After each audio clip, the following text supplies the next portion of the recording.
எனக்கு முன்னாலே பேசிய கழகத்தின் துணைத் தலைவரிலிருந்து அத்துணை பேரும் மிக விரிவாக விளக்கமாக இந்த அநீதியை அப்பட்டமாக புட்டு புட்டு வைத்திருக்கிறார்கள்.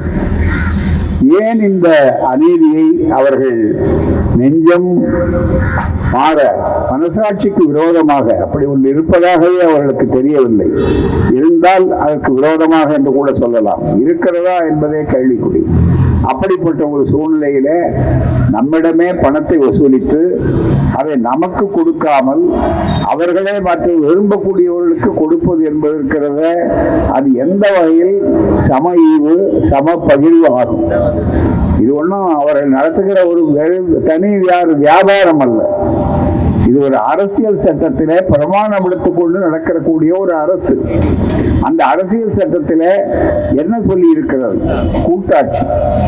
அந்த அரசியல் சட்டத்திலே நடைபெறக்கூடிய கூட்டாட்சி இது இந்தியா என்பது இருக்கிறத, அது பல மாநிலங்கள் கொண்ட ஒரு கூட்டாட்சி என்றுதான் அரசியல் சட்டத்தினுடைய முதல் பிரிவே தொடங்குகிறது.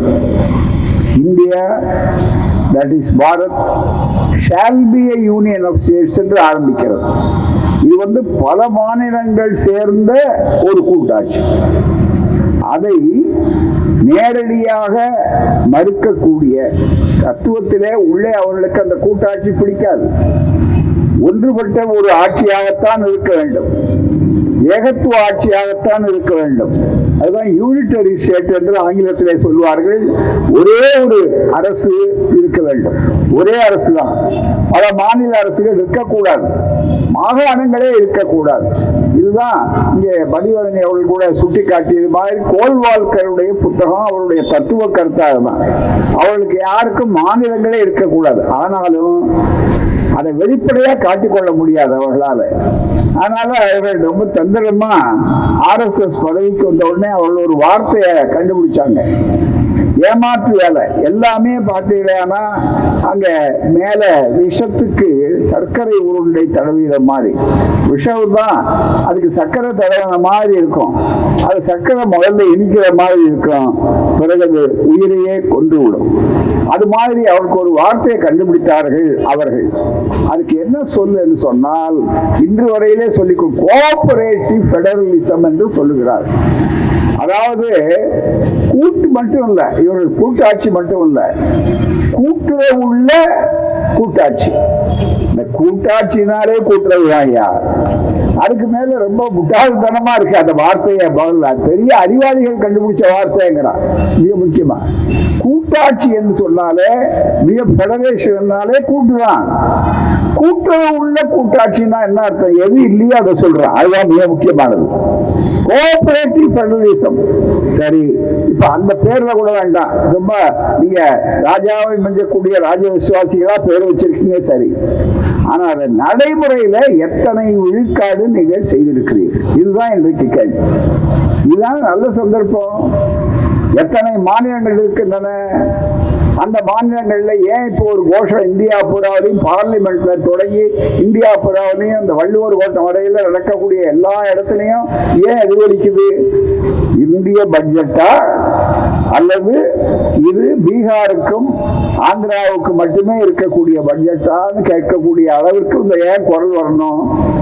ஆந்திராவுக்கு நீங்க கொடுக்கறத பத்தி எங்களுக்கு ஆட்சேபனை இல்லை, பீகாருக்கு நீங்க அள்ளி அள்ளி கொடுக்கறத பத்தி எங்களுக்கு ஆட்சேபனை இல்லை. இன்னும் குஜராத்துக்கோ இன்னொரு வாரி கொடுக்கிறீர்கள், மற்றது கொடுக்கிறீர்கள். உத்தரகாண்டுக்கு எங்கெங்க எல்லாம் காவி ஆட்சி நடக்கிறதோ அங்கெல்லாம் நீங்கள் கொடுக்கிறீங்க. ஆனா எங்களுக்கு, நாங்களும் தமிழ்நாட்டுக்காரர்களும் இந்தியாவில் இருக்க இதர மாநிலங்களும் இந்தியா கூட்டணி ஆட்சி செலுத்தக்கூடிய ஆட்சியாளர்களுக்கும் அதுல மாநிலங்கள்ல உறுப்பினர்களா இல்லையா? கூட்டுறவு உள்ள கூட்டாட்சி அப்படின்னா என்ன அர்த்தம்? கோஆபரேட்டிவ் ஃபெடரலிசம்னா அதுக்குள்ள இவர்கள் இல்லையா? அவளுக்கு அந்த உரிமை இல்லையா? நாங்கள் என்ன பிச்சை கேட்கிறோமான்னு கேட்டார் அன்பழகன். மற்ற நாம பிச்சை கேட்கல, நம்முடைய உரிமை அரசியல் சட்டப்படி உரிமை. அந்த அரசியல் சட்டப்படி நாம வரி கொடுக்கிறோம்.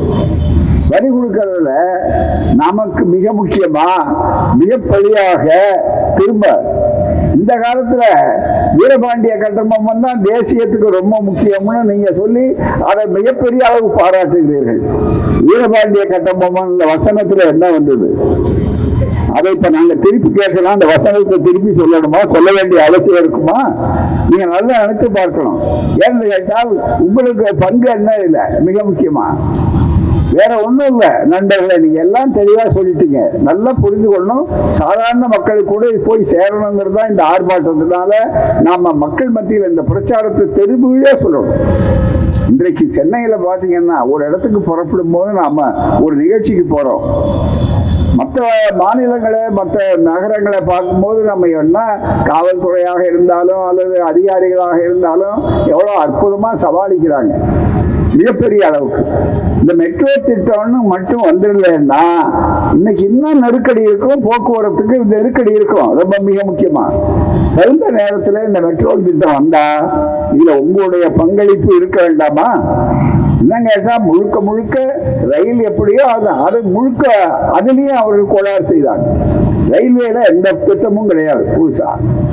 அதுக்கு முன்னால ரயில்வே பட்ஜெட்னு ஒன்று தனியா இருக்கும். அந்த ரயில்வே பட்ஜெட்ல லாலு பிரசாத் போன்றவர்கள் ரயில்வே அமைச்சராக இருந்த போது லாபம் எடுத்து பொது பட்ஜெட்டு கொடுப்பாங்க. ஆனா இப்ப என்ன நடக்குதுன்னு யாருக்கும் தெரியாது. ஏன்னா எப்படி பிளானிங் கமிஷன் திட்ட கமிஷன் என்பதை ஒழித்தார்களோ இப்ப அதுக்கு மேல நமக்கு புரியாத ஒரு வார்த்தை, ஹிந்தி வார்த்தை இல்லை, நீத்தி ஆயோக். அதுதான் நமக்கு அதுல அங்க போய் உட்காரணும். அங்க அவர்கள் என்ன கொடுப்பாங்க என்ன செய்வாங்கன்னு தெரியாது. மிக முக்கியமா அதுல என்ன நடக்கிறது என்று தெரியாது. அதே மாதிரி மற்ற மற்ற இடங்களிலும் வந்த பிற்பாடு இன்றைக்கு அந்த நம்முடைய உரிமைகள் நசுக்கப்பட்டிருக்கின்றன. மாநில உரிமைகள், நம்ம உரிமையை கேட்கிறோம். 29 பைசா ஆட்சியான்னு கேட்டாங்க. ஏன்னா ₹1 வந்தாக்கா 29 ரூபா, 29 காசை நீங்க திருப்பி கொடுக்குறீங்க. 21 காசு 29 காசு வரைக்கும். ஆனா ₹1 கொடுத்தவனுக்கு உத்தரப்பிரதேசக்காரனுக்கு நீங்க ₹2 கொடுக்குறீங்க சொன்னார்கள். இங்க போறாம நியாயம்தானா? எவ்வளவு கொடுமை! நம்முடைய பணத்தை எடுத்து நமக்குள்ள நம்ம கையில இருந்தே எடுத்து மிகப்பெரிய அளவு கொடுத்தா என்ன? அந்த வாய்ப்புகள் இன்றைக்கு அநீதியாக அக்கிரமம் நடக்குது. என்ன காரணம் இருக்கு? வேறு காரணம் இல்லை. மோடியுடைய ஆட்சிக்கு அது மைனாரிட்டி அரசு, அது சொந்த பலத்துல நிக்கல. அதை மெஜாரிட்டி மாதிரி அதை காட்டணும் என்று சொன்னால் 2 முக்கிய கட்சிகளுடைய தயவுனால நடக்குது. ஒன்று ஆந்திரா, இன்னொன்று பீகார். இந்த 2 பேரும் அவங்களுக்கு முட்டு கொடுக்குறாங்க.